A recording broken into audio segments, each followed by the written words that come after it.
नमस्कार विद्यार्थी मित्रांनो, मत्स्योदरी स्पर्धा परीक्षा केंद्राच्या या युट्यूब चॅनलवरती आपलं सर्वांचं स्वागत आहे. आपण राज्यघटना या विषयाचं लेक्चर बघत आहोत आणि आतापर्यंत राज्यघटना या विषयाच्या लेक्चरमध्ये आपण भाग 1 भारतीय संघ राज्य व राज्यक्षेत्र म्हणजे भारताचं जे संघ राज्य आहे तर त्या संघ राज्याविषयी भारतीय राज्यघटनेत ज्या ज्या गोष्टी सांगितलेल्या आहेत त्या गोष्टीविषयी आपण बघत होतो. तर आपण कलम 1 ते कलम 4 पर्यंतच्या गोष्टी मागच्या लेक्चरमध्ये बघितल्या. त्यानंतर भारतीय संघ राज्याची निर्मिती कशी झाली तो निर्मितीचा प्रवास आपण बघत होतो.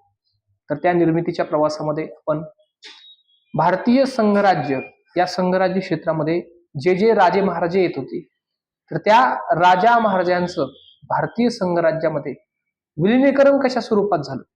जे 552 संस्थानं भारतीय संघराज्याच्या सीमेमध्ये येत होते या 552 संस्थानांचं भारतीय संघराज्यात विलिनीकरण कुठल्या तत्वावर झालं ते आपण बघितलं. 15 ऑगस्ट 1947 पूर्वी या 552 संस्थानांपैकी 549 संस्थानं भारतीय संघराज्यात विलीन झाली, परंतु 3 संस्थानिकांनी थोडीशी आडमुठपणाची भूमिका घेतली आणि त्या भूमिकेतून या 3 वेगवेगळ्या संस्थानिकांसोबत भारत सरकारचे वेगवेगळ्या स्वरूपातून काही गोष्टी घडल्या तर त्या घटनेचा इतिहास आपण बघितला. ती संस्थाने म्हणजे जम्मू काश्मीर, जुनागड आणि हैदराबाद संस्थान. या तीनही संस्थानामध्ये भारतीय संघराज्य किंवा भारत सरकार यांनी कशा स्वरूपानं या तीनही संस्थानिकांना भारत सरकारमध्ये किंवा भारतीय संघराज्यात सामील करून घेतलं तो इतिहास आपण मागच्या 2-3 लेक्चरमध्ये बघितला. त्यानंतर भारतीय भूप्रदेश तर आता भारत सरकारच्या हातामध्ये आला होता, परंतु या भारतीय भूप्रदेशाची किंवा या भारतीय संपूर्ण प्रदेशाची नेमकी विभागणी कुठल्या तत्वावर करायची, भाषेच्या आधारावर करायची, लोकांच्या आहाराच्या विहाराच्या आधारावर तयार करायची किंवा कुठल्या आधारावर यांना विभागायचा हा प्रश्न भारत संघराज्य किंवा भारत सरकारच्या समोर होता आणि त्यातूनच वेगवेगळ्या 3 समित्या स्थापन झाल्या. क्रमांक 1 ची समिती त्यामध्ये आपण बघितली ती समिती म्हणजे एस के धर आयोग. या एस के धर आयोग 1948 ला तो एस के धर आयोग स्थापन झाला आणि त्या एस के धर आयोगात सांगितलं की भाषेच्या आधारावर तुम्ही राज्याची निर्मिती करू नका. तर या सरकारला प्रशासकीय दृष्टीने सोयीचं होईल, प्रशासकीय सोय हा निकष या राज्यांची निर्मिती करत असताना तुम्ही ठेवा.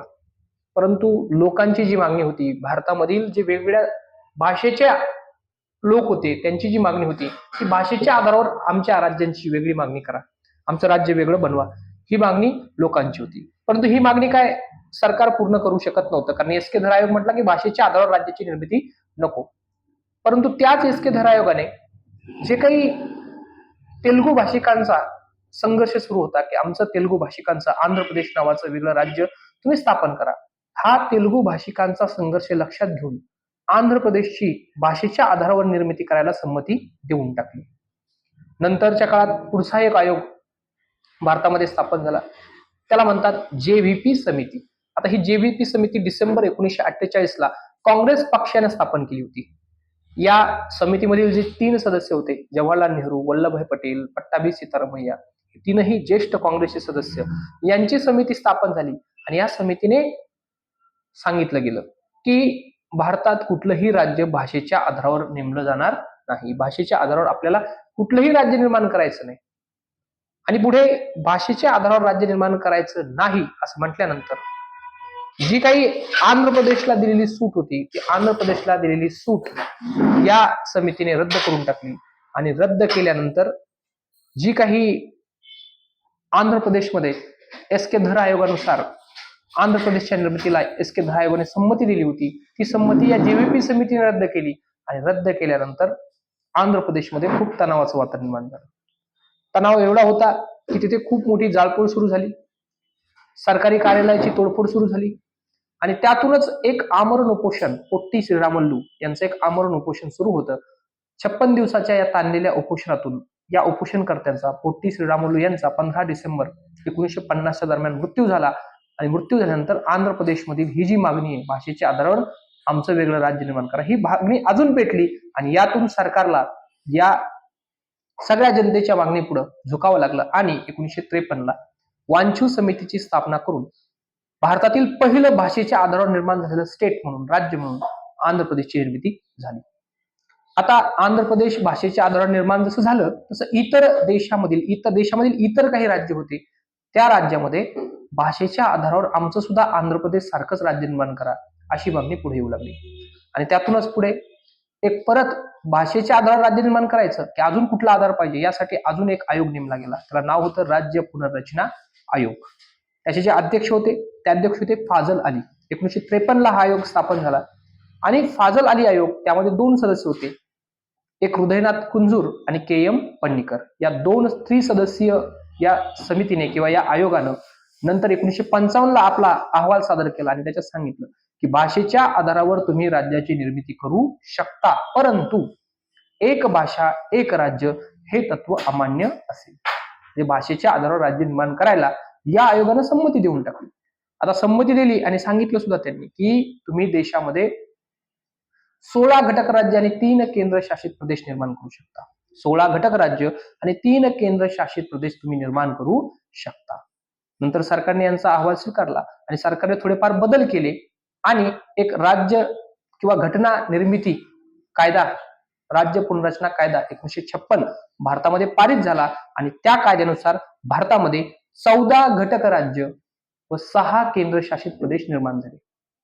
आणि हे घटक राज्य, हे केंद्रशासित प्रदेश पहिल्या अनुसूचीमध्ये टाकण्यासाठी 7वी घटना दुरुस्ती 1956 करावी लागली आणि भारतामध्ये 14 घटक राज्य आणि 6 केंद्रशासित प्रदेश इथपर्यंतचा प्रवास आपण बघितला. त्यानंतर शेवटी परवाच्या लेक्चरमध्ये आपण महाराष्ट्राची निर्मिती कशी झाली, एक मुंबई संयुक्त महाराष्ट्र किंवा मुंबई राज्य किंवा द्विभाषिक मुंबई राज्य असं हे 1956 साली निर्माण झालेलं जे राज्य आहे, त्या मुंबई द्विभाषिक राज्यातून गुजराती बोलणाऱ्या लोकांचा गुजरात आणि मराठी भाषिकांचा मुंबई सहित महाराष्ट्र, ही महाराष्ट्राची जी संयुक्त महाराष्ट्राची चळवळ आहे तिचा थोडासा इतिहास बघितला आणि 1 मे 1960 रोजी 15वं राज्य म्हणून 1 मे 1960 रोजी 15वं राज्य म्हणून गुजरात राज्याची निर्मिती, इथपर्यंतच्या गोष्टी आपण बघितल्या होत्या. बघा, आता इथून पुढच्या राज्याच्या निर्मितीचा जो क्रम आहे तर तो खूप महत्वाचा आहे.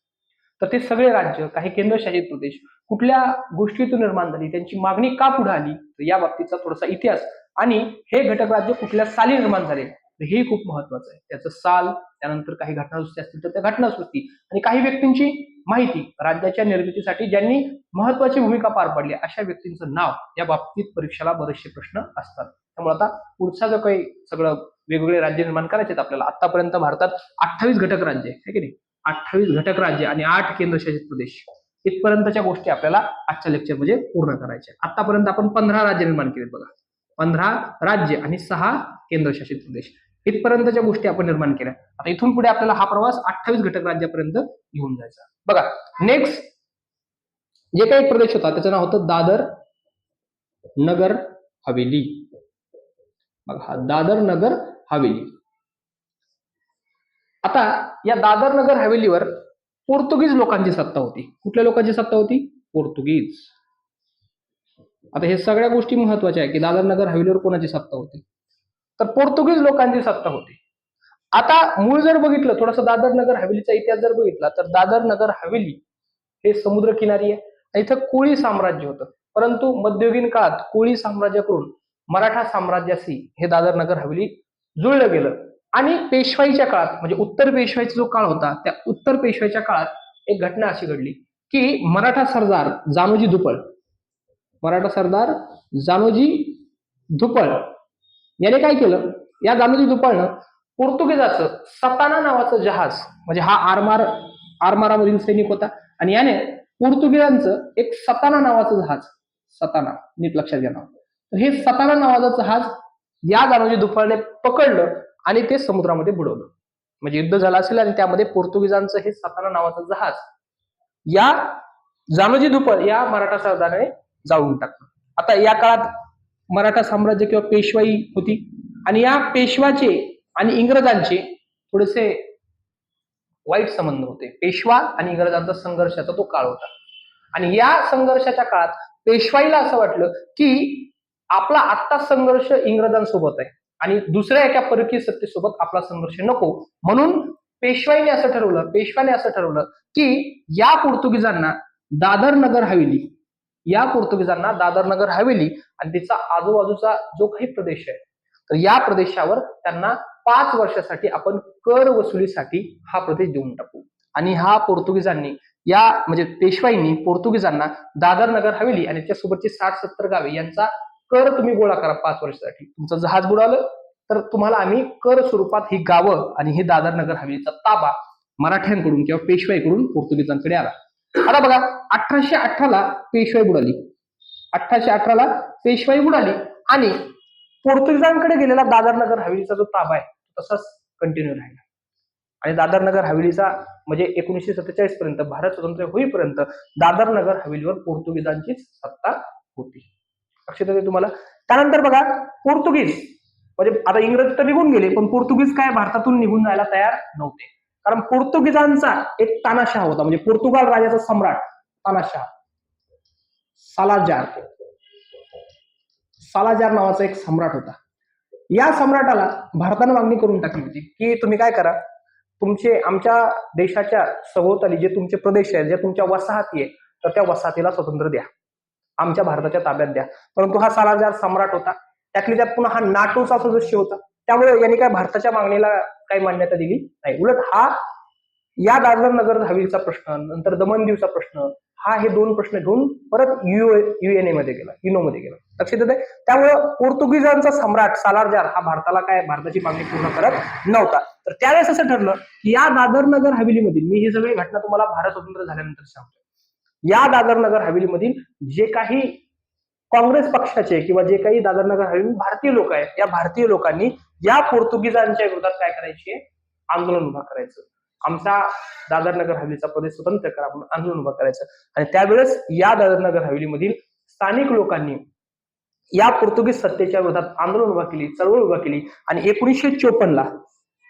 1954ला दादर नगर हवेली स्वातंत्र्य केली, लोकांनी केली. सरकारनं कुठल्याही पद्धतीने या लोकांना सपोर्ट केलाय, बाहेरून सपोर्ट होता, परंतु सरकारने याच्यात कुठल्याही प्रकारचा हस्तक्षेप न करता 1954ला पोर्तुगीजांची सत्ता या दादर नगर हवेलीवर निघून गेली आणि स्थानिक लोकांची सत्ता, स्थानिक जे काही दादर नगर हवेलीच्या सभोवतालचे भारतीय लोक आहेत, तर त्यांची सत्ता 1954ला या दादर नगर हवेलीवर आली. लक्षात येत आहे. आता भारताने 1954लाच ही दादर नगर हवेली ताब्यात घेतली नाही, कारण हा सालारजारने हा प्रश्न युनोमध्ये नेला होता. आत्ताच आपले 3 प्रश्न म्हणजे भारताचे 3 प्रश्न खूप बिकट झाले होते. जम्मू काश्मीरचा प्रश्न सुद्धा युनोमध्ये गेला होता, जुनागडचा मुद्दा सुद्धा आंतरराष्ट्रीय झाला होता, त्याचनंतर हैदराबादचा निजामाचा प्रश्न सुद्धा युनोमध्ये गेला होता. त्यामुळं जागतिक पटलावर भारताची प्रतिमा मलिन होऊ नये यासाठी जवाहरलाल नेहरू यांनी जागतिक पटलावर भारताची स्थिती नीट राहावी, भारताला येणारा जो पाश्चिमात्य राष्ट्रांचा जो काही एक मदत आहे ती चालू ठेवावी म्हणून 1954ला याने भारताने या दादर नगर हवेलीला भारताच्या ताब्यात घेतलं नाही. तर त्यांनी कंटिन्यू 1954 ते जवळपास 1961 पर्यंत, बघा 1954 ते 1961 पर्यंत भारतीय लोकांची लोकल बॉडीचं सरकार या दादर नगर हवेलीवर राहिलं. भारतीय लोकांची सत्ता होती, पोर्तुगीज तिथून निघून गेले होते. आणि शेवटी 1961ला असं ठरलं की एका व्यक्तीची 1 दिवसाचा पंतप्रधान म्हणून नेमणूक केली. दादर नगर हवेलीचा 1 दिवसाचा पंतप्रधान म्हणून एका व्यक्तीची नेमणूक केली. त्या व्यक्तीचं नाव केजी बदलानी. या केजी बदलानींना या दादर नगर हवेलीचं 1 दिवसाचं पंतप्रधान पद दिलं. आणि या केजी बदलानी त्याच दिवशी ही जी काही दादर नगर हवेली आहे, ही दादर नगर हवेली भारतीय संघराज्यात सामील होते असं म्हणून एक ठराव पास केला. आणि दादर नगर हवेली केजी बदलानी यांच्या सगळ्या म्हणजे त्यांनी हस्तांतर केल्यानंतर 1961 साली 10वी घटनादुरुस्ती करून, महत्वाची लक्षात घ्या, 10वी घटनादुरुस्ती, किती घटनादुरुस्ती, 10वी घटनादुरुस्ती करून 1961 साली दादर नगर हवेलीचा ताबा भारत सरकारकडे आला. लक्षात आहे तुम्हाला. इथं फक्त 2-3 गोष्टी तुम्हाला लक्षात ठेवायचं. एक म्हणजे काय, दादर नगर हवेली याच्यावर सत्ता कोणाची होती, पोर्तुगीजांची, बरोबर आहे. पोर्तुगीजांची सत्ता होती. ती पोर्तुगीजाकडे कशामुळे गेली होती, तर जानोजी दुपळ सरदार, मराठा सरदार, त्यांनी सताना नावाचं पोर्तुगीजांचं जहाज काय केलं होतं, त्यांनी डुबलं होतं. त्यामुळं पेशवाई 1818 समाप्त झाली आणि 1954ला ही दादर नगर हवेली स्वतंत्र झाली होती. 1954ला दादर नगर हवेली स्वतंत्र झाली आणि 1961ला 10वी घटनादुरुस्ती करून दादर नगर हवेली भारतामध्ये हस्तांतरित केली. कोणी केली होती ती, केजी बदलानी, 1 दिवसाचा दादर नगर हवेली यांचे पंतप्रधान केजी बदलानी. हे दादर नगर हवेलीची गोष्टी तुम्हाला कळाल्या पाहिजे. बघा इतक्या एक महत्वाच्या गोष्टी आहेत. त्यानंतर दुसरा एक प्रदेश आहे तसाच सेम त्याच्या जवळचाच त्या जवळचाच एक प्रदेश आहे, तोही बघू. त्याचाही आता पुढे सेम पोर्शन मध्ये त्याचाही तेच असेल. त्याचं नाव आहे दमन दीव. दमन व दीव. बघा हे सगळे दादरनगर हवेलीच्या शेजारचा हा प्रदेश आहे. आता या दमन दीववर सुद्धा कोणाची सत्ता होती? पोर्तुगीजांचीच. बघा दमन दीववर सुद्धा सत्ता होती पोर्तुगीज लोकांची. पोर्तुगीजाचा जो सालारजार नावाचा जो काही सम्राट होता, तर दमन दीव द्यायलाही तयार नव्हता. तिथे सुद्धा स्थानिक लोकांनीच उठाव केले. स्थानिक लोकांनीच पोर्तुगीज म्हणजे खूप कमी प्रमाणात पोर्तुगीज सैन्य होतं. एका दिवसात दमन दीवचा ताबा भारतीय लोकांनी हातात घेतला. लक्षात येत आहे. तर पोर्तुगीजांची सत्ता गेली आणि ही सुद्धा सत्ता 1954-55 दरम्यान जिंकून घेतली, पण भारत सरकारने तात्काळ ताबा घेतला नाही. हे सुद्धा थांबवलं गेलं. जवळपास 1962 ला नंतर 1962 ला दमन दीव आणि गोवा हे सोबतच 1962 साली दमन दीव व गोवा 12वी घटनादुरुस्ती, बघा 12वी घटनादुरुस्ती करून 1962 ला दमन दीव भारतीय संघराज्यात सामील केले. किती घटनादुरुस्ती आहे? महत्वाची घटनादुरुस्ती लक्षात ठेवा. 12वी घटनादुरुस्ती 1962 ला दमन दीव भारताच्या संघराज्याच्या ताब्यात घेतले. फक्त त्या दमन दीवर सत्ता कोणाची होती हे महत्वाचं. सत्ता होती पोर्तुगीजाची. सेम कंडिशन आहे. जसे दादरनगर हवेलीची खूप मोठी स्टोरी मी तुम्हाला सांगितली तशा स्वरूपाची, तर ते काय फारशा महत्वाचे नाही. फक्त तुम्हाला इथं घटनादुरुस्ती महत्वाची पाहिजे. 12वी घटनादुरुस्ती 1962 दमन दीवचा ताबा भारत सरकारकडे आला. त्यानंतरची पुढचा आहे म्हणजे गोवा. बघा गोवा सुद्धा, या गोव्यावर सुद्धा ताबा होता पोर्तुगीजांचाच. पोर्तुगीजांची सत्ता गोव्यावर होती. तर पोर्तुगीज, आता इथं गोव्याची एक कंडिशन अशी वेगळी होती, जसं दादरनगर हायवे आणि दमन दीव एका दिवसात भारतीय लोकांनी जिंकलं, तसं या गोव्याच्या बाबतीत झालं नाही. कारण गोव्याला पोर्तुगीजांचा तो मुख्य दळ होता आणि ते खूप मोठं सैन्य होतं. त्यामुळं इथं जे काही टीबी असतील, राम मनोहर लोहिया असतील किंवा भारतातील अजून साने गुरुजी असतील, या सगळ्यांनी गोव्यामध्ये जो काही संघर्ष केला तो संघर्ष खूप दिवस चालला. इतकंच नाही तर जे संघर्ष करणारे, जी गोवा मुक्ती संग्राम लढा होता, तर त्या लढ्यामध्ये लढणारे जे क्रांतिकारक होते, ज्यांच्यावर पोर्तुगीजी सैनिकांनी गोळीबार देखील केलेला आहे. तर हा जो सैन्याचा लढा आहे, गोवाचा लढा, तर हा खूप दिवस चाललेला आहे. आणि शेवटी 1962च्या दरम्यान आपल्या नेव्हीनं एक ऑपरेशन केलं, म्हणजे गोवा जिंकण्यासाठी स्वतः भारत सरकारनं एक ऑपरेशन सुद्धा केलेलं. बघा 1962 साली इंडियन नेव्हीने ऑपरेशन विजय केलं. बघा ऑपरेशन विजय, हे एक लक्षात ठेवा. ऑपरेशन विजय केलं आणि हे ऑपरेशन विजय करून गोवा मुक्त केला, हे लक्षात ठेवा. तर ऑपरेशन विजय हे इंडियन नेव्ही, भारतीय नौदलानं केलेलं ऑपरेशन आहे. तर भारतीय सैनिकांनी स्वतः, जसं आपण ऑपरेशन पोलो करून हैदराबाद जिंकलं होतं, तसं ऑपरेशन विजय या पोर्तुगीज सत्तेच्या विरोधात स्वतः भारतानं काय केलं? युद्ध केलं. बघा का कारण होतं? कारण हा सालारजाल काय गोवा द्यायच्या सुद्धा मूडमध्ये नव्हता. लक्षात येतं. मी तुम्हाला सांगितलं आपण 1954 म्हणजे 1947 ते 1962 पर्यंत का शांत राहिलो, याचं एक कारण म्हणजे आहे की हा जो पोर्तुगाल होता हा नाटोचा सदस्य आहे.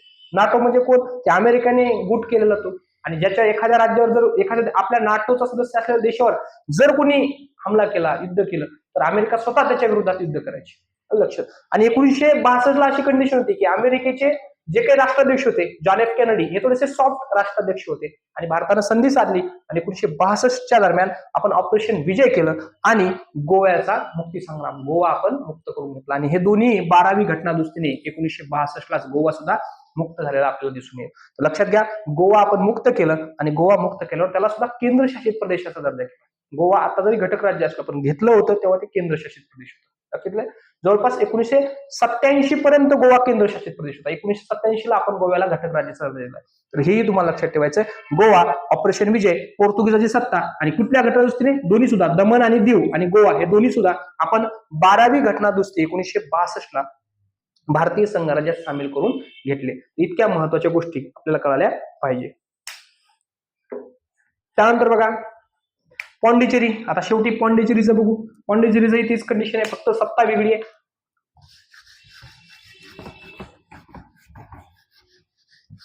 जरी हे तुम्हाला नोट स्वरूपात लिहून घ्यायचं असेल तर तुम्ही व्हिडिओ पाठीमागे घेऊ शकता, कारण नंतर आपला रेकॉर्डेड व्हिडिओ असतो त्याच्यामध्ये हे जे सांगितलंय ते परत एकदा तुम्ही रेकॉर्डेड लिहून घेऊ शकता तुमच्या नोट्समध्ये. बघा पॉंडिचेरी. पॉंडिचेरीचा काय प्रश्न होता? त्याला पद्दुचेरी असं सुद्धा नाव झालंय आता, पद्दुचेरी. तर पॉंडिचेरीमध्ये जी सत्ता होती, पॉंडिचेरीमध्ये जी सत्ता आहे तर ती सत्ता फ्रेंच लोकांची होती. सत्ता कोणाची होती हे खूप महत्वाचं होतं. कोणाची सत्ता होती? फ्रेंच, फ्रान्सची सत्ता होती. आता फ्रेंच आणि भारत यांचे संबंध जरा सलोख्याचे होते, त्यामुळं फ्रेंचांना जेव्हा आपण मागणी केली की आम्हाला पॉंडिचेरी आमचा जो प्रदेश आहे तो प्रदेश पाहिजे, तर फ्रेंचांनी कुठल्याही प्रकारची आडमुठपणाची भूमिका न घेता फ्रेंचांनी सरळ सरळ ताबा भारत सरकारला दिलेला आहे. पण इथे एक गोष्ट तुम्हाला लक्षात घ्यायला पाहिजे की पॉंडिचेरी हा भारतातील आत्ताचा केंद्रशासित प्रदेश आहे आणि हा केंद्रशासित प्रदेश एका राज्यात म्हणजे एकाच ठिकाणी नाही, तो 3 वेगवेगळ्या राज्यामध्ये व्यापलेला आहे. लक्षात येते, पॉंडिचेरी हे काही एकच नाही, हे शहर आहे, पॉंडिचेरी हे सिटी आहे, परंतु ती सिटी आणि ते सगळं केंद्रशासित प्रदेश ते फक्त एकाच ठिकाणी नाही, ते 3 राज्यामध्ये वेगवेगळ्या ठिकाणी पसरलेलं आहे. तर ते कुठे आहे तर ते आपल्याला कळालं पाहिजे. बघा, या पॉंडिचेरी मधील माही नावाचं एक शहर आहे, त्यानंतर यानम नावाचं एक शहर आहे, त्यानंतर करिकल नावाचं शहर आहे, कारिकल, त्यानंतर एक पॉंडिचेरी नावाचं शहर आहे, पॉंडिचेरी. बघा, हे 4 शहर आहे, बेट आहे, समजा हे समुद्र किनाऱ्यावरील बेट आहे असं म्हणू आपण. तर हे माहे, हे जे माहे आहे हे माहे केरळमध्ये, माहे केरळच्या बाउंड्रीवर आहे. त्यानंतर यानम आंध्र प्रदेशमध्ये आणि हे करिकल आणि पड्डुचेरी हे तामिळनाडूमध्ये. तर हे तुम्हाला माहिती पाहिजे की हे एकाच ठिकाणी नाही, माहे केरळमध्ये, त्यानंतर यानम आंध्र प्रदेशमध्ये, कारिकल आणि पॉंडिचेरी हे तामिळनाडूमध्ये. तर हे 3 वेगवेगळ्या राज्यामध्ये हे पॉंडिचेरी पसरलेली आहे. लक्षात येईल तुम्हाला. तर पॉंडिचेरी आपल्याला जरी असं वाटत असेल की एकाच ठिकाणी काहीतरी असेल राज्य, जसं दमन दीव, दादर नगर हवेली, गोवा एकाच ठिकाणी, तसं नाही. तर हे 3 राज्यामध्ये लक्षात, माहे, यानम, कारिकल आणि पॉंडिचेरी हे 4 शहर आहे, 4 सिटीज आहे आणि माहे केरळमध्ये, यानम आंध्र प्रदेशमध्ये, कारिकल पॉंडिचेरी हे तामिळनाडूच्या सीमेजवळ आहे. हे एक तुम्हाला लक्षात ठेवता आलं पाहिजे. तर भारतानं हे जे घेतलं पॉंडिचेरीवर सत्ता होती फ्रेंचांची, आणि भारतानं कधी घेतली तर भारतानं सुद्धा हे 1962 लाच घेतलंय. 1962 14वी घटना दुरुस्ती. बघा नीट लक्षात घ्या, 14वी घटना दुरुस्ती करून पॉंडिचेरीचा ताबा भारताने आपल्या हातात घेतला. 14वी घटना दुरुस्ती 1962 ला 14वी घटना दुरुस्ती करून पॉंडिचेरी किंवा पद्दुचेरी ही भारताच्या ताब्यात आली. तर कोणाची सत्ता होती? फ्रेंचांची. आणि हे 4 शहरं लक्षात ठेवायचे तुम्हाला, माहे, यानम, कारिकल, पॉंडिचेरी. माहे आहे केरळमध्ये, यानम आहे आंध्र प्रदेशमध्ये, कारिकल आणि पॉंडिचेरी आहे तामिळनाडूमध्ये. तर इतक्या महत्वाच्या गोष्टी तुम्हाला माहिती पाहिजे. तर ह्या सगळ्या परकीय देशाचे प्रदेश आपण भारतामध्ये घेतले. बघा, आता एकच प्रदेश असा होता की ज्याची वाटणी विसरली होती. लक्षात तुम्हाला, तो एक प्रदेशाचा इतिहास सांगतो तुम्हाला थोडासा. तर बघा, लक्षद्वीपचं एक प्रकरण असंच आहे. लक्षद्वीप तुम्हाला माहिती आहे, आता लक्षद्वीप कुठे आहे हे तुम्हाला लक्षात आलं पाहिजे. लक्षद्वीप कुठे लक्षद्वीप? तर लक्षद्वीप हे अरबी समुद्र अंतर्गत आहे, बरोबर आहे. हे लक्षद्वीपचं हेच होतं की भारताची जी काही फाळणी झाली आणि फाळणी झाल्यानंतर भारताची जी वाटणी झाली, त्या वाटणीमध्ये लक्षद्वीपचा ताबा कोणाकडे द्यायचा, हा ताबा द्यायला इंग्रज सरकार विसरलं. म्हणजे पाकिस्तानकडे हे लक्षद्वीप जाईल का किंवा भारताकडे जाईल, हे बेट होतं एक, आणि तो बेटाचा ताबा द्यायला इंग्रज सरकार विसरलं. लक्षात, जसं अंदमान निकोबार इंग्रजांच्या कामी होतं, तिथं सेल्युलर जेल होतं, आणि भारतामधील जे काही क्रांतिकारक होते त्यांना ठेवण्याची व्यवस्था, त्यांना काळ्या पाण्याची शिक्षा अंदमानला दिली जायची. त्यामुळे अंदमान निकोबार हे सुव्यवस्थित असलेलं बेट होतं, तिथं सरकारी यंत्रणा होती. परंतु लक्षद्वीपवर इंग्रजांचा काही एक ताबा नव्हता, आणि ताबा न म्हणण्यापेक्षा त्यांना इंटरेस्ट पण नव्हता, कारण फारसं काही लक्षद्वीपमध्ये कुठल्याही बाबतीत, लक्षद्वीपमध्ये एकतर तो खूप साऱ्या बेटांचा समूह होता, लहान लहान बेट होते, त्यामुळे लक्षद्वीप नेमकं कोणाचं, हा एक संभ्रम निर्माण झाला होता. तर त्यावेळेस सरकारचं असं लक्षात आलं की लक्षद्वीपचा ताबा, भारता शेजारचीच बेट आहे आणि भारतीय वंशाचीच लोक ते राहायचे. शक्यतो जास्तीत जास्त तिथं मुस्लिम समाज, अजून सुद्धा तिथं जवळपास 90% मुस्लिम समाज आहे, मुस्लिम आदिवासी समाज आहे. तर या लक्षद्वीपवर ताबा कोणाचा, हा प्रश्न निर्माण झाला जेव्हा भारतालाही कळालं की आपल्या सीमेकाठी, समुद्री सीमेच्या जवळच लक्षद्वीप नावाचं एक बेट आहे आणि तिथं भारतीय वंशाची लोक राहतात, तिथं कुठल्याही देशाचा ताबा नाही, तर आपण ताबा घेतला पाहिजे. आणि त्याच अर्थानं भारत सरकारची जी नेव्ही आहे तर ती लक्षद्वीपचा ताबा घ्यायला गेली. आणि लक्षद्वीपचा ताबा ज्यावेळेस भारत सरकार लक्षद्वीपचा ताबा, आणि त्याच वेळेस पाकिस्तानी सैन्य सुद्धा या लक्षद्वीपचा ताबा घ्यायला निघाले होते. आणि शेवटी भारतीय सैन्य या लक्षद्वीपवर थोडंसं अर्धा तास अगोदर, पाकिस्तानी नेव्हीच्या अर्धा तास अगोदर तिथं पोहोचलं, आणि तिथं पोहोचल्यानंतर त्यांनी भारतीय तिरंगा आधी फडकवला आणि भारताचा तिरंगा त्या पाकिस्तानी नेव्हीने बघितला आणि ते पाठीमागे गेले. आणि तिथल्या आदिवासींनी प्रश्न विचारले भारत सरकारला, नेमके हा झेंडा काय आहे, नेमके बरेचसे प्रश्न होते, त्यांना बिचाऱ्यांना काही माहितच नव्हतं. लक्षात, तर त्यांनी प्रश्न विचारले, ते सरकारने त्यांना काही दिवस ट्रीटमेंट दिली, चांगली ट्रीटमेंट दिली, त्यांना योजना दिल्या, आणि शेवटी लक्षद्वीप सुद्धा आज आपल्या भारताचा भाग असल्यासारखं आपल्याला दिसतंय. तर बरेचशा गोष्टी आहेत. त्यानंतर बघा, एक राज्य परत एक आपण बघू की नागालँड. नागालँडचा काय प्रश्न होता? तर नागालँडचं लक्षात घ्या. नागालँड, हा नागालँड. तर हे नागालँड आसाम मध्ये होतं बघा. पूर्वी हे कुठं होतं? आसाम. तर आसाम मध्ये होतं. परंतु या नागालँडचे काही प्रश्न होते. इथे नागा जमातीचे लोक राहायचे, नागा. आणि या नागालँडची संस्कृती आणि या आसामी लोकांची संस्कृती यामध्ये भिन्नता होती. राहण्यामध्ये, खाण्यामध्ये, त्यांची बोली भाषा, त्यांचं राहणीमान या सगळ्या बाबतीत वेगळेपणा होता. आणि या आसाम राज्य सरकारमध्ये किंवा आसामवर जी सत्ता होती ती आसामी राज्याची होती, आसामी लोकांची होती. त्यामुळे नागांना असं वाटायचं की आपलं एखादं वेगळं राज्य असलं पाहिजे. तर यांचा एक नेता होता, आगामी फिजो नाव होतं त्याचं, आगामी फिजो. तर हा आगामी फिजो, हा आगामी फिजो जो आहे, तर तो आगामी फिजो सुभाषचंद्र बोस यांच्यासोबत त्यांच्या आझाद हिंद फौज सरकारमध्ये लढलेला होता. तर ह्या आगामी फिजोला असं तो म्हणायचा की मला सुभाष बाबूंनी तेव्हा सांगितलेलं की जेव्हा भारत स्वतंत्र होईल तेव्हा नागालँड हे स्वतंत्र राज्य मी निर्माण करेल. तर त्यामुळे त्या आगामी फिजोने नागा नॅशनल फ्रंट नावाची त्याची एक क्रांतिकारी संघटनाच काढली आणि त्यांनी मागणी सुरुवात केली की आम्हाला आमचं वेगळं राज्य पाहिजे. नागालँडने काय मागणी केली की आम्हाला आमचं वेगळं राज्य पाहिजे.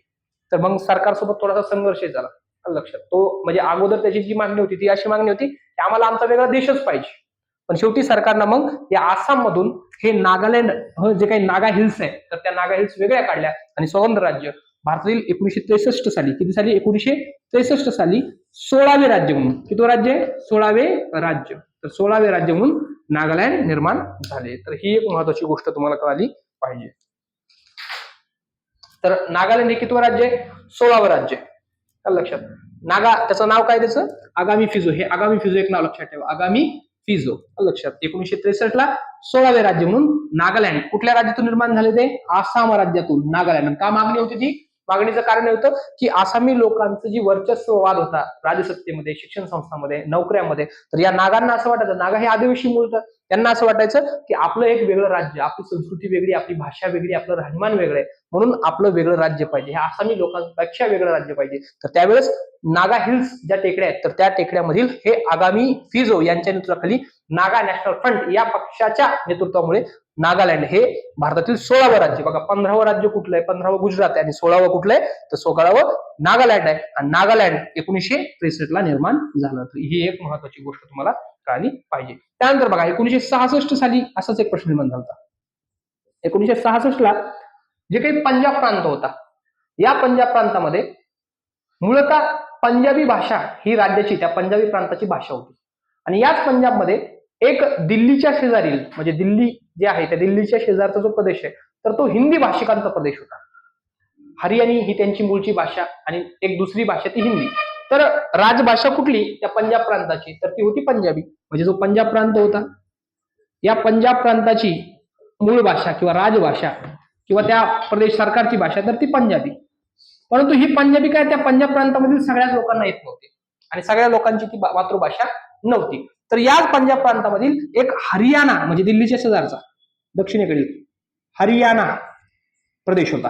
तर या हरियाणाची मूळ भाषा जी होती ती हरियाणी होती आणि दुसरी होती ती हिंदी.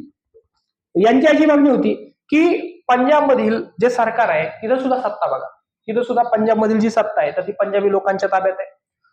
शिक्षण संस्थांमध्ये पंजाबी आहेत, नोकऱ्यामध्ये पंजाबी आहे आणि आमच्यासारख्या हरियाणी लोकांचं इथं कुठलंच साम्राज्य नाही, त्यामुळे आम्हाला आमच्या हिंदी भाषिकांचं हरियाणा राज्य पाहिजे, ही खूप दिवसापासूनची मागणी होती. आणि शेवटी ही सुद्धा मागणी सरकारने 1966 ला एक आयोग नेमला होता बघा. एक आयोग होता, त्याचं नाव होतं शहा आयोग.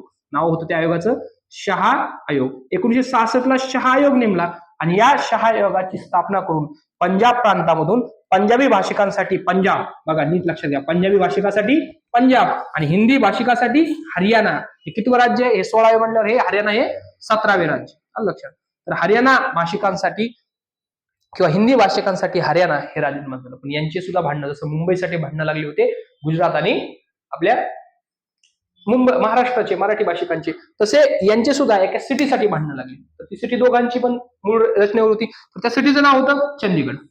तर चंदीगडसाठी यांची भांडणं लागली की नेमकं चंदीगड आता द्यायचं कुणाला? चंदीगड, आता हे चंदीगड अधिक दृष्ट्या प्रबळ होतं आणि ह्या चंदीगडचं अजून एक असं वैशिष्ट्य आहे की भारतातील हे पहिलं नियोजित शहर आहे. म्हणजे आधुनिक काळात निर्माण झालेलं भारतातील हे पहिलं नियोजित शहर आहे. म्हणजे हे शहर नियोजन करून बांधलेलं आहे. एक ली कार्बुझे नावाचे आर्किटेक्चर आहे तर या ली कार्बेजने हे चंदीगड वसवलेलं आहे. तर हे चंदीगड आर्थिकदृष्ट्या संपन्न आहे, मोठमोठे ऑफिसेस तिथे आहे आणि सगळ्या बाबतीत एकदम प्रौढ सिटी असलेलं हे चंदीगड. आता हे चंदीगड नेमकं पंजाबला जायचं, कारण पंजाबी म्हणत होते ते आम्हाला द्या, हरियाणा म्हणत होते ते आम्हाला द्या, दोघांचे बॉर्डर असलेलं शहर आहे. या चंदीगडचा ताबा कोणाकडे द्यायचा हा प्रश्न निर्माण झाला आणि शेवटी असं ठरलं की चंदीगडचा ताबा दोघांनाही नको. लक्षात, चंदीगडचा ताबा दोन्ही पंजाबला पण द्यायचा नाही आणि हरियाणाला पण द्यायचा. द्यायचा कोणाला, तर तो केंद्रशासित प्रदेश करायचा. तर चंदीगडला केंद्रशासित प्रदेश केलं, परंतु या हरियाणाची राजधानी कुठली, पंजाबची राजधानी कुठली, तर मग ठरलं की ही चंदीगड ही दोघांची सुद्धा राजधानी. लक्षात नाही, तर पंजाबची राजधानी चंदीगड अजून सुद्धा आहे आणि हरियाणाची राजधानी चंदीगड ही अजून सुद्धा आहे. ही संयुक्त राजधानी लक्षात तुम्हाला. तर ही चंदीगड आहे आणि तो केंद्रशासित प्रदेश आहे. तर हा केंद्रशासित प्रदेश चंदीगडची सुद्धा निर्मिती 1966लाच केली. चंदीगड हा केंद्रशासित प्रदेश सुद्धा 1966लाच निर्माण झालाय. हे तुम्ही लक्षात ठेवलं पाहिजे. 1966 कुठला आयोग येतो, शहा आयोग. शहा कमिशन नुसार पंजाब प्रांतामधून पंजाबी भाषकासाठी पंजाब, हिंदी भाषकासाठी हरियाणा, किती राज्य हरियाणा, 17वे राज्य आणि चंदीगड हे केंद्रशासित प्रदेश संयुक्त राजधानी म्हणून निर्माण करण्यात आले. तर इतक्या महत्वाच्या गोष्टी आपल्याला कळाल्या पाहिजे. तर ही एक आहे. त्यानंतरची पुढची घटना घडली ती 1971ला. बघा 1971ला काय घडलं, तर 1971 हिमाचल प्रदेश. तर ही गड्डी संस्कृती, म्हणजे गड्डी संस्कृती असलेला हा काही हिमालयन डोंगर रांगामधील हा प्रदेश होता. हा मूळचा केंद्रशासित प्रदेश होता. परंतु 1971ला या हिमाचल प्रदेशावर तेथील स्थानिकांचं लक्ष असलं पाहिजे, सरकारचं विशेष लक्ष असलं पाहिजे, म्हणून या हिमाचल प्रदेशचं केंद्रशासित प्रदेशातून रूपांतर आपण राज्य म्हणून केलं. तर आधी हा केंद्रशासित प्रदेश होता, त्याला काय केलं आपण, राज्य. लक्षात, केंद्रशासित प्रदेशातून त्याला राज्याचा दर्जा दिला आणि हे 18वं राज्य ठरलं. किती राज्य ठरलं हिमाचल प्रदेश, 18वे राज्य. आणि कधी येते, 1971ला. लक्षात घ्या, 1971ला हिमाचल प्रदेश 18वे राज्य ठरले. किती राज्य ठरलंय, 18वं राज्य. तर ही एक तुम्हाला लक्षात आलं पाहिजे. आधी ते हिमाचल प्रदेश हे केंद्रशासित प्रदेश होतं, तर त्या गड्डी संस्कृतीला एक वेगळी ओळख निर्माण व्हावी, तेथील लोकांच्या हातात दिली पाहिजे, यासाठी या केंद्रशासित प्रदेशाला राज्यांचा दर्जा देण्यात आला. तो दिलाय 1971ला आणि 18वं राज्य म्हणून हिमाचल प्रदेश निर्माण झालं. तर ही एक तुम्हाला कळालं पाहिजे. त्यानंतर बघा 1972ला परत राज्यांची निर्मिती झाली. 1972 इंदिरा गांधींच्या काळात 1972 साली इंदिरा गांधीजींनी काय केलं की जे ईशान्य भारतामधील जो काही ओहम प्रांत, आसाम प्रांत, या आसाम प्रांतावर सगळे लहान लहान संस्कृती असलेल्या ज्या टेकड्यांचा प्रदेश होता, तर इंदिराजींनी या आसाम प्रांतामधील जी मणिपूर, कुकी संप्रदायाची वेगळी मागणी होती, त्यानंतर मिझोरामांची काही मागणी होती, अरुणाचल प्रदेश, नेपाळ याची काही वेगळी मागणी होती. तर सगळ्या ज्या प्रादेशिक मागण्या होत्या, तर त्या प्रादेशिक मागण्याबद्दल सॉफ्ट कॉर्नर घेत 1972ला या प्रदेशातील लहान लहान राज्याची निर्मिती तयार करायला सुरुवात केली आणि त्यातून 1972 या साली 3 राज्य निर्माण झाले. बघा 1972 साली 3 राज्य निर्माण झाले. तर ते 3 राज्य आपण बघतोय. तर सगळ्यात क्रमांक 1 मणिपूर. मणिपूरमध्ये जी आत्ताची सिच्युएशन आहे, तर ती सिच्युएशन सुद्धा त्या काळी सुद्धा तशीच होती. मणिपूर, त्यानंतर त्रिपुरा, नंतर मेघालय. बघा हे 3 राज्य निर्माण झाले, मणिपूर, त्रिपुरा आणि मेघालय. मणिपूर होतं ते 19व, मणिपूर कितवं आहे, 19व, त्रिपुरा 20व आणि मेघालय 21व.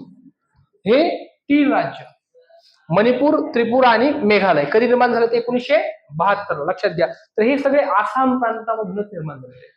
लक्षात आहे तुम्हाला, आसाम प्रांतामध्ये जी काही सगळ्या संस्कृतींची, सगळ्या प्रदेशनिष्ठची जी काही रसभेसळ होती, तर ती वेगळेपणानं हे संप्रदाय जे आहेत, इथले नागा, कुकी संप्रदाय असेल, तर हे आमचा वेगळा प्रदेश पाहिजे अशी मागणी वारंवार करत होते आणि यांची मागणी आपण पूर्ण केली. मणिपूर, त्रिपुरा आणि मेघालय, तर लहान लहान राज्य आपण तिथे निर्माण करावी, कारण सरकारचं, केंद्र सरकारचं सुद्धा या राज्यावर नियंत्रण असलं पाहिजे. नेमकी ओळख या राज्याला वेगळी असली पाहिजे, त्यांची संस्कृती वेगळी, तर यांना आपण वेगळं राज्य निर्माण करू. म्हणून 1972ला इंदिराजींनी मणिपूर, त्रिपुरा आणि मेघालय असे 3 वेगवेगळे राज्य निर्माण केले. ते राज्य 19व राज्य म्हणून मणिपूर, 20व राज्य त्रिपुरा आणि 21व राज्य मेघालय. ही एक गोष्ट तुम्हाला लक्षात आली पाहिजे. त्यानंतर बघा पुढचं राज्य आपण बघतोय ते म्हणजे मिझोराम. आणि 1972 झालं, 1975चं एक राज्य घेऊ. 1975ला एक अशी घटना घडली, तर 1975ला एक सिक्कीम. बघा 1975ला सिक्कीम हे संयुक्त राज्य म्हणजे सहयोगी देश सारखं राज्य आपल्या भारतात होतं. म्हणजे 1948 म्हणजे भारत 1947 ला स्वतंत्र झाला आणि 1948 लाच आपण सिक्कीम हा सहयोगी देश असेल. बघा, सिक्कीमवर भारताचा ताबा कधीही नव्हता. सिक्कीम हे स्वतंत्र एक राज्य होतं, स्वतंत्र देश होता. तिथे चोंग्याल वंश राज्य करायचा. कुठला वंश? चोंग्याल. हे चोंग्याल राज्यांची तिथे सत्ता होती. आता 1948 ला आपण त्यांना म्हटलो की तुम्ही काय आहे, आमचा सहयोगी देश आहे. सहयोगी म्हणून आपण त्यांना काही मदत पण करायचो. आपली आरबीआय जसं भारताचा सगळा अर्थव्यवस्था सांभाळायची, थोडक्यात आर्थिक नियोजन करायची, तशी सिक्कीमची सुद्धा बँक, मध्यवर्ती बँक कुठली तर आपली आरबीआय होती 1948 पासूनच. तर हे सगळं काही ठीक चालू होतं. 1975 पर्यंत हे ठीक होतं. परंतु बघा, भारताने या सिक्कीमवर का ताबा घेतला नाही याचं एक कारण असं होतं की आंतरराष्ट्रीय परिस्थिती अशी होती, जर भारताने या सिक्कीमवर ताबा घेतला असता तर तिबेटवर ताबा चीनने घेतला असता. म्हणून तिबेटच्या ताब्यावर म्हणजे नको चीनचा, म्हणून भारताने या सिक्कीमवर ताबा घेतला नाही. तर सिक्कीम हे असं स्वतंत्र ठेवलं गेलं. परंतु नंतर 1975 ला अशी घटना घडली, एक सिक्कीमचा चोंग्याल वंशातीलच राजा होता, त्याने एका युएसएच्या महिलेसोबत विवाह केला. तिचं नाव होतं होप कुक.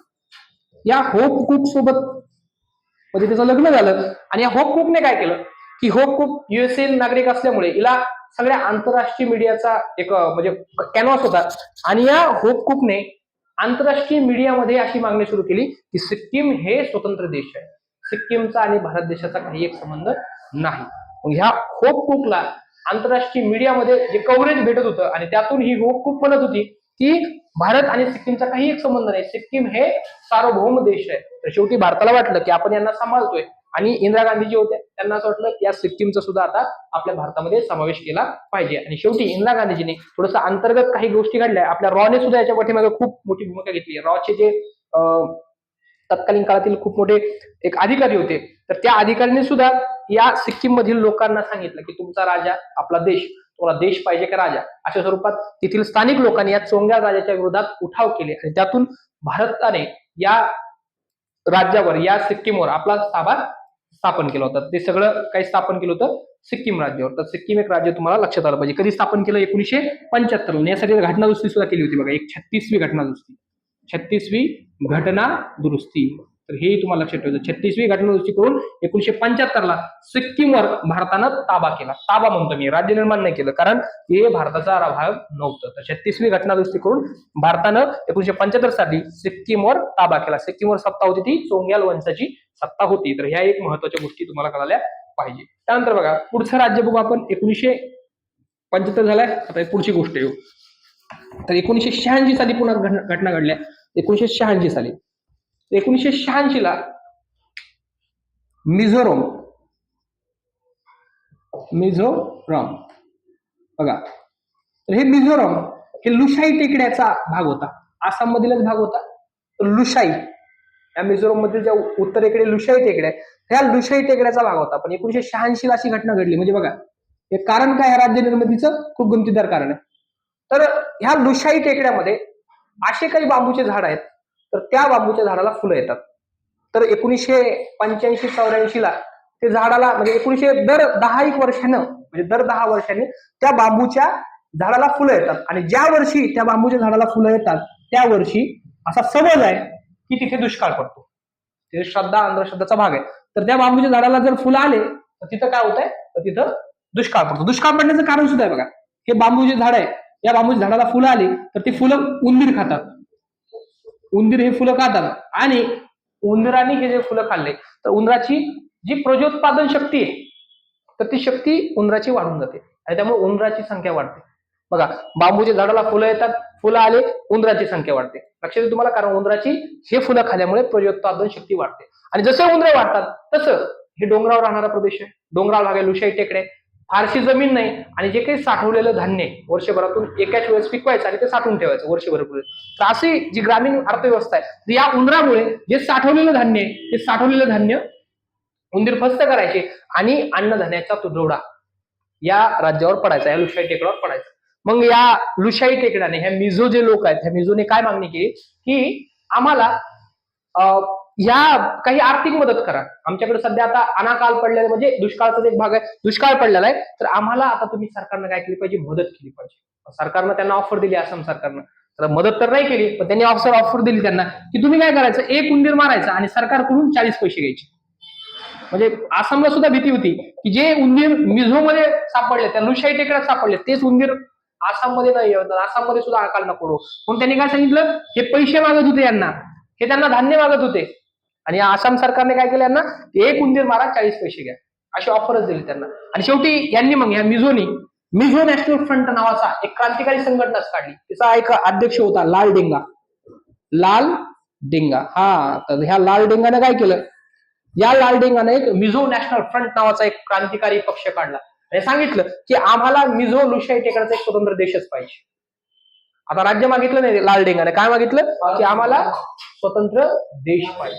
आणि शेवटी देश पाहिजे म्हटल्यानंतर या लाल डेंगानं देश पाहिजे म्हटल्यानंतर भारत सरकार याच्याकडे लक्ष दिलं आणि शेवटी या लाल डेंगाची मागणी पूर्ण केली आणि 1986 ला एक स्वतंत्र राज्य मिझोराम निर्माण झालं. लक्षात येतं तुम्हाला, कारण बघा, हे बांबूचे फुलं त्यातून निर्माण झाले, उंदरं त्यातून झाले 40 पैसे, हे सगळ्या गोष्टी तुम्हाला माहिती पाहिजे. तर हा लाल डेंगा नावाचा एक मिझो नॅशनल फ्रंटचा नेता, या नेत्याचं नाव सुद्धा तुम्हाला कळालं पाहिजे. 1986 ला मिझोराम निर्माण झालं आणि त्याच पद्धतीने 1986 ला परत एक राज्य निर्माण झालं, त्या राज्याचं नाव आहे अरुणाचल प्रदेश. तर बघा, हे अरुणाचल प्रदेश पूर्वीचं नाव 1986 ला अरुणाचल प्रदेश राज्य निर्माण केलं होतं. अरुणाचल प्रदेश. तर अरुणाचल प्रदेश 1986 ला काय झालं होतं, त्याला पूर्वीचं नाव जे अरुणाचल प्रदेशचं ते नाव आहे नेफा. तर हे सुद्धा तुम्हाला कळायचं, अरुणाचल प्रदेशचं पूर्वीचं नाव आहे नेफा. तर हे नेफा आपण वेगळं केलं, नॉर्थ ईस्ट फ्रंटियर एजन्सी नावाचं हे नेफा नाव आहे अरुणाचल प्रदेशचं. तर हे चीनच्या संलग्न असलेला भाग आहे. तर चीनने जो हल्ला केला होता 1972 साली सुद्धा, तर या नेफा प्रांतावर केला होता. आणि अरुणाचल प्रदेशचा अजूनही काही भाग असं म्हणतात की चीनच्या ताब्यात आहे. तर हे अरुणाचल प्रदेश राष्ट्रीय दृष्ट्या, हे आंतरराष्ट्रीय दृष्ट्या खूप महत्वाचं आहे आणि यावर भारताचा प्रत्यक्ष ताबा असला पाहिजे. या हिशोबाने अरुणाचल प्रदेशला आपण त्यांचा स्वतंत्र राज्य निर्माण केलं, ते राज्य निर्माण केलं 1986 ला. तर ही एक महत्वाची गोष्ट तुम्हाला इथं लक्षात ठेवायची. बघा, त्यानंतरचं पुढचं राज्य तर 1987 ला जो काही गोवा 1962 ला आपण ताब्यात घेतला होता, तर त्या गोव्याला आपण घटक राज्याचा दर्जा दिला. कशा दर्जा, घटक राज्य. तर गोवा हे काय बनले, घटक राज्य. तर गोवा हे भारतातील घटक राज्य बनले. आणि गोवा कितवं राज्य बनलंय, तर गोवा बनलंय 25वं राज्य. बघा तुम्ही, गोवा हे 25वं राज्य बनलं, हे 24वं होतं. अरुणाचल प्रदेश हे 24वं होतं आणि याच्या अगोदरचं जे काही मिझोराम होतं, मिझोराम हे 23वं होतं. मिझोराम हे 23वे. हे एक तुम्हाला लक्षात ठेवायचं. बघा, मिझोराम 23वे, अरुणाचल प्रदेश 24वे आणि गोवा 25वे राज्य. गोवा हे आपण याला गोव्याला 1987 साली गोव्याला घटक राज्याचा दर्जा दिला आणि गोवा हे 25वे राज्य निर्माण झाले. भारतातील हे गोवा हे 25वे राज्य 1987 ला निर्माण झाले. आता थोडेसे राज्य राहिलेत बघा, तर तेही आपण थोडेसे कारण बघू आणि त्याचं फक्त साल महत्वाचं, कुठल्या साली आणि कुठला क्रम, याचा एक क्रम खूप महत्वाचा. बघा, ईशान्येकडील जे राज्य आहे तर त्यांचा क्रम खूप महत्वाचा. ईशान्येकडील राज्याच्या निर्मितीचा क्रम जो आहे, त्यासाठी एक ट्रिक पण तुम्हाला सांगतो, तर ती ट्रिक खूप महत्वाची. बघा, जे ईशान्येकडील राज्य आहे त्यांचा निर्मितीचा क्रम बऱ्याचदा परीक्षेला असतो, किंवा ही जी राज्य निर्माण झाली तर यांच्या राज्य निर्मितीनुसार यांचा योग्य क्रम लावा, असाही प्रश्न असतो. त्यामुळे ईशान्येकडील राज्याचा क्रम तुम्ही लक्षात ठेवायचा. लक्षात ठेवा, एक ट्रिक आहे, मैत्री, मेघासी, माझा, अरुण. बघा, मै फॉर मणिपूर, त्रि फॉर त्रिपुरा आणि मेगा फॉर मेघालय. हे सगळे झालेत 1903 जे आहेत, मणिपूर, त्रिपुरा आणि मेघालय हे 3 जे आहेत, हे यांचं साल आहे 1972. हे लक्षात ठेवायचं. त्यानंतर सी फॉर सिक्कीम, 1975 आणि माझा फॉर मिझोराम,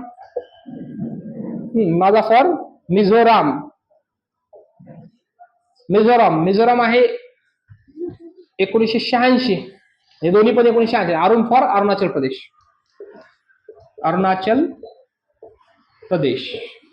ही ट्रिक तुम्हाला लक्षात ठेवायची. ही ईशान्येकडील राज्यांच्या निर्मितीचा क्रम आहे. तर कुठला निर्मितीचा क्रम आहे ईशान्येकडील राज्याचा, तर मैत्री, मेघासी, माझा, अरुण.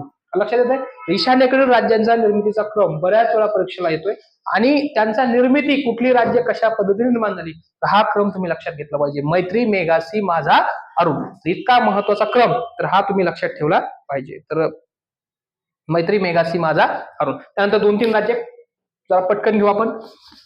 बघा पुढचं राज्य 2000 साली 3 राज्य निर्माण केले. अटल बिहारी वाजपेयी यांच्या काळामध्ये 2 राज्य पुढची निर्माण केले. तर 2000 साली निर्माण झालेली राज्य आपण बघू. तर लिहून घ्या 2000 साली, म्हणजे 2000 जे काही 2000 होतं, तर त्या 2000 साली 3 राज्य निर्माण झाले. एक म्हणजे एमपी मधून, म्हणजे मध्य प्रदेशमधून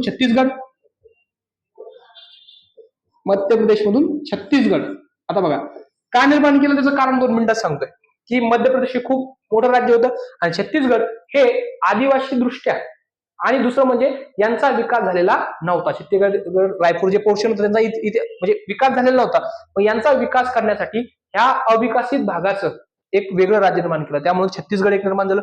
त्यानंतरचं दुसरं होतं ते म्हणजे दुसरं राज्य होतं ते होतं उत्तर प्रदेशमधून, युपी मधून उत्तरांचल निर्माण झालं. उत्तरांचल बघा, युपी मधून आपण निर्माण केलं ते उत्तरांचल 2000 साली निर्माण केलं. आणि शेवटचं ते म्हणजे बिहारमधून झारखंड. तर हे महत्वाचे राज्य आपण निर्माण केले होते बघा. एमपी मधून छत्तीसगड, त्यानंतर युपी मधून उत्तरांचल आणि बिहार मधून झारखंड. यांचा क्रम लक्षात ठेवायचा बघा तुम्हाला. क्रम असा आहे की हे आहे 25वं गाव होतं म्हणून हे एमपी मधील छत्तीसगड आहे 26वं, त्यानंतर उत्तरांचल आहे 27वं आणि झारखंड आहे 28वे. हे 28 घटक राज्य निर्माण झाले 2000 साली. लक्षात ठेवा, तारीख लक्षात ठेवायची, म्हणजे साल लक्षात ठेवा. 2000 साली एमपी मधून छत्तीसगड निर्माण झालं, युपी मधून उत्तरांचल निर्माण झालं, बिहार मधून झारखंड निर्माण झालं. झारखंड हे 28वे, उत्तरांचल 27वे आणि छत्तीसगड 26वे राज्य आहे. अशा पद्धतीने 2000 साली ही राज्य निर्माण झाली. त्यानंतर बघा लगेच पुढे 2 जून 2014 रोजी 2 जून 2014 रोजी 2 जून 2014 रोजी आंध्र प्रदेशमधून, पेन घेते एक चांगला, आंध्र प्रदेशमधून